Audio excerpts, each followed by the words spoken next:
All right. So, Dr. Weiss, can you tell me a little bit about your background and what inspired you to become a psychologist? I have always been interested in people. And like when I was a teenager, I would do this strange thing. I would walk by people on the sidewalk. And then when they passed me, I found I would kind of copy the way they were walking to see what it felt like. Hmm. So I've just always been interested in people. And then I sort of found out that was a job. And so I naturally gravitated towards it. So, you have a natural curiosity to understand what people are experiencing in their own Yeah. life. Yeah. I've Oh, always okay. been interested. Okay. So, how did that spark lead you into your field today?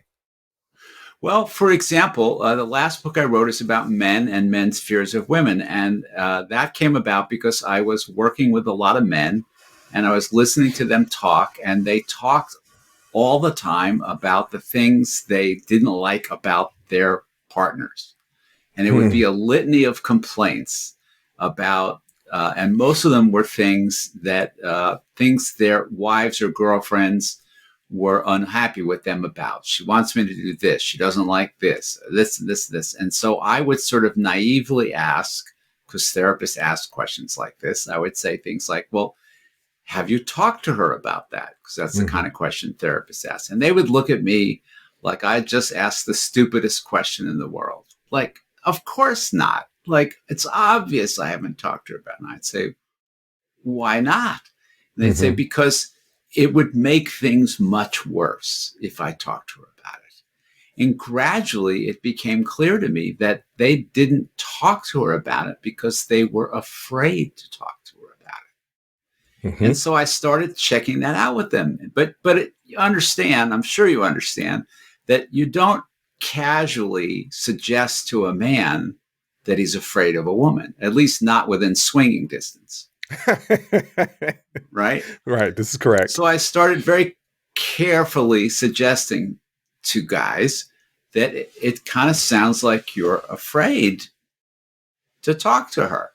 And I got the same response every damn time. Hmm. So the first part of the response was like the bow up kind of like, what you talking about? Right. But then that lasted less than 30 seconds.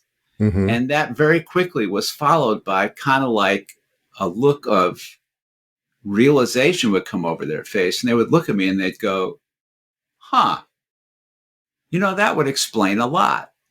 And then we would start going back through everything that we'd been talking about with that idea, and all the things that had not made any sense up till then. We'd go back through them all with the idea of him being afraid of her, and they all started making a lot more sense.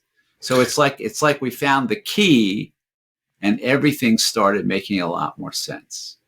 We can get in. We're going to get into this a little bit later, but Okay. I'm sure there's a connection that goes from not just their partner, but maybe family members, Oh yeah. sisters, aunts, mothers. Yes. I know personally in my own life, I can be brutally honest to everybody except for the women Except, in my life. Yes, except yeah. for the women in my life because I don't want to hurt their feelings. I Well, my not my just. well, yeah, Yeah. okay. So, um, for my mother, yes. For my sister, I'm kind of scared of what her response will be because she's Right. smarter than I am. And for the females I'm dating, it is genuinely just for me personally. It's Yes. genuinely just I don't want to hurt their feelings, so I'll keep certain Because, things. okay, now if you're going to put yourself out there like that, now we got to Let's talk do about it. Let's do it. it. Okay. Because you don't want to hurt their feelings, because what happens if you hurt their feelings? They're sad. Yeah. Okay. If you hurt their feelings, Uh huh. then how will they feel towards you? I guess they'll be upset at me. And then I mean, they'll just they, start crying. I can't deal and with the crying right, and right, and right. And then they yeah. will not like you and disapprove of you. And Okay, so I yeah, get where you're going with that, the disapproval. I guess I never thought of it And I Right. guess this is That's the right. point that you're making. That's Is that exactly right. right, Thank is you. that Thank you men for making my point for me. yes, is that Exactly. men go through this Yes. and they don't realize, and what you're saying is, and we've jumped the gun. This was stuff that I wanted to hit in the second segment, but we're here now. So what you're saying is that a lot of men are afraid of women, but maybe not in the aspect of which they think like I could be afraid of another guy because of a physical confrontation, Yes. right? There's a Yes. physicality to it, but this Yeah. is more of an emotional fear. Yes, exactly. Yes, right. Because women are not bigger than you. You're not worried she's going to punch you in the mouth. Look, I don't know if you watch MMA, but there's a lot of women out here. Okay. Okay. Matter of fact, two of the recent women that I dated, one of them was a semi-pro MMA fighter, Okay. and another one was By trained and large, by it's and not. large. Yes, by and By large. and large, it's not physical.